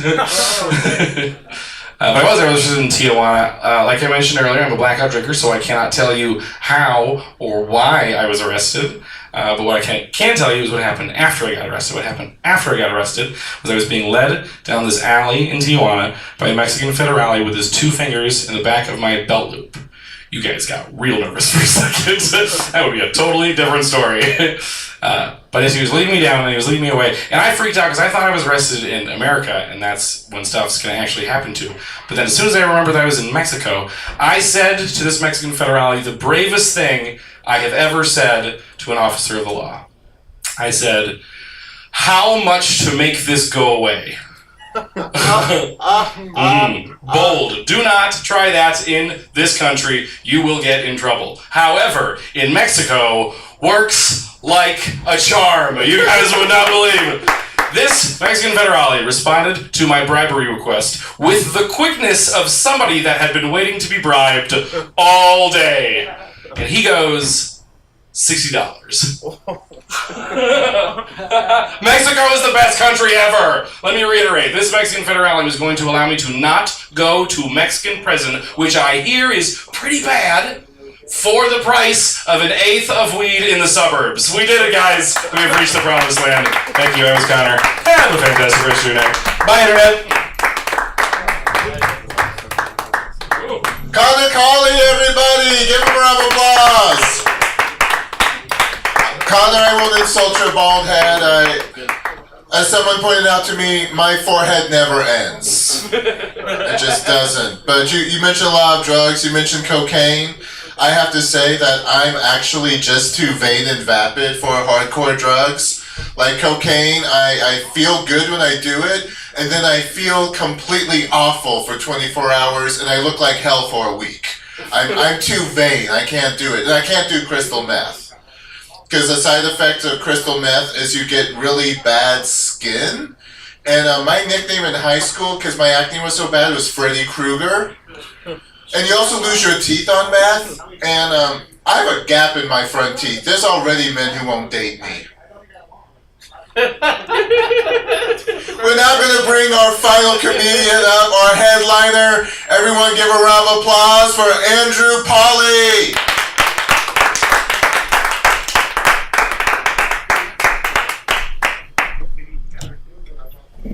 What's up, Chicago? Yes. Yes, I do always know where the lake is and where north is. And I think it was shot into me when I got a flu shot in the Air Force. I think that's where I picked it up. Or just the arrogance to say that all the time. But I do feel it. I feel like I got like a little bit of a superpower. And that's all I feel like I got on you guys. But I do have some dreams. I'm not from Chicago, but I moved here and I want to see some improvements on the city. Number one, 2 zoos is not enough. We need a 3rd zoo here in Chicago. But this zoo, it's different. All right, this zoo, it's all giraffes. Right, it's nothing but giraffes. It's 24/7 giraffes actually. I'm gonna call it Jurassic Park. You're welcome, YouTube. No, I actually have more ideas for businesses. This is a back to school like innovation. It's like I'm like gonna be like the next Elon Musk with this. All right, this is for the college kids, right? This is for the really smart crowd, right? So what we're gonna do is take a graphing calculator, and then I'm gonna mix it with a fleshlight. All right. I'm gonna call the company Texas Instratwats. Yes, radio. You are welcome for that. But don't worry about the scandals coming out, like the insider trading thing. Like that's all bullshit. You might have heard about it. They talk about it in the news. Talk about the scandal in the news. They call it Twattergate.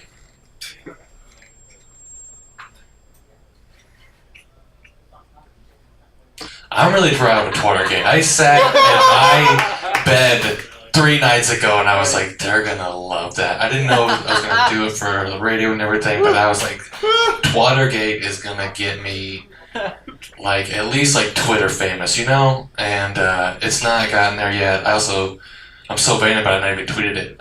So you guys actually beat me out on that. Man, do you ever like feel like a loser just because like you have like I had like a lot of Twitter followers and I didn't tweet anymore.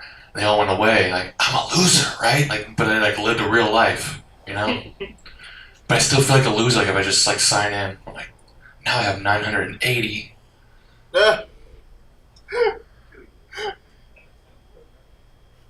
that make me vain, or am I just? I don't know. I was in the alley hanging out too much by myself earlier, but not smoking weed.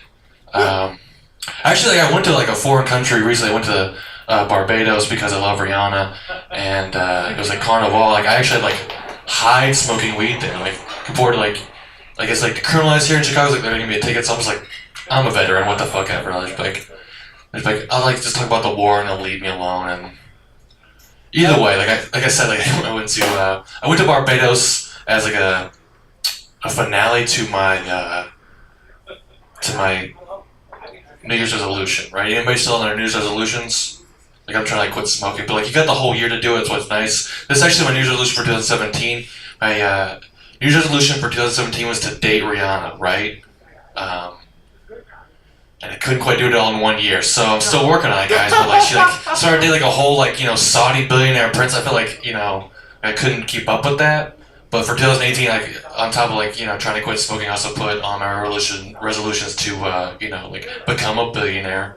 I'm unemployed, but it's okay.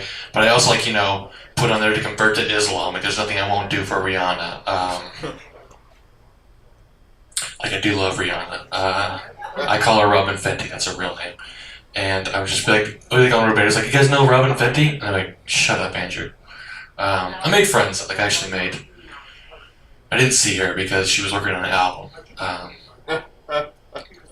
so I couldn't stalk her. I know you guys are like worried, like, was he stalking Rihanna? No, I was actually dancing with tons of Barbadian women. They're called Bayesian women. And,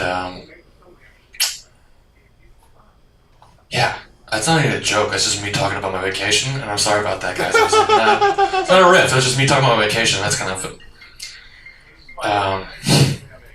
but I do get like friends of mine that say like the only way you're ever gonna get close to Rihanna is like if they become her bodyguard, right? But like she's so famous, like we just remake the movie The Bodyguard. Like she's Whitney Houston, I'm Kevin Costner. It was like a comedy set in the '80s. It's called Trouble in Little Barbados. The Bodyguard 2, Trouble in Little Barbados. I say the title is backwards when I'm high. The title of the movie is The Bodyguard 2, Trouble in Little Barbados.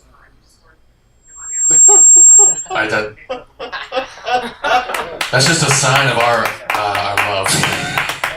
I'm trying to trying to be crazy about it, because I just Google Rihanna every now and then, like just like learn a new thing about her, Barbados, or her family. Just like her mom's name's Monica, her brother's name's Rory. I follow him on Instagram. No big deal, right? But like even my like therapist was like, "Oh, you can't wait to go to Barbados. Gonna see Rihanna, huh?" Like he's kind of making fun of me. I'm like, "What the fuck, dude?" FCC. I'm sorry about that. But he's paid by the VA, so he he's paid well to deal with my stuff, and he's like the real hero is what I'm trying to say. But I do have good news. Like I am a year and a half sober though, since 2017. But don't talk me through it. That's like my 5th time in a year sober. Just that was one really successful New Year's resolution is all, right? But like I should have known I was an alcoholic. Like my dad was an alcoholic. His dad before him, right? Like I'm bipolar. My dad was bipolar. My granddad was just crazy because of the 50s, and they didn't have bipolar depression back then, right? But for all those reasons, I'm afraid to have kids, right? I'm afraid to pass on these messed up genes. And so what I do is I just to combat that fear of having kids, I jerk off into fire. Like it's just me like stroking with a big like, oh no, I miss it. I'll stomp like this fire. Like I don't know if they crawl, but just in case, you know, like they are possessed. And I understand, like, Andrew, you're a pretty good-looking dude. You had a lot of ladies, like, lined up to dance with you at Barbados. Like, what do you do, like, if you get romantic with a woman and you have her over to your place? Well, that's when I make a little campfire at the edge of the bed, right? When it's my time to go, I shoot into the fire, and a flash of smoke with a skull, and it comes up, and now the demon seed is dead. And that's when we cuddle, and I need to be the little spoon at that point, because I put Satan's seed out of my schlong, and kind of hurt my spine. And I appreciate you guys. Had a great time tonight. My name's Andrew Puli. Have a good one.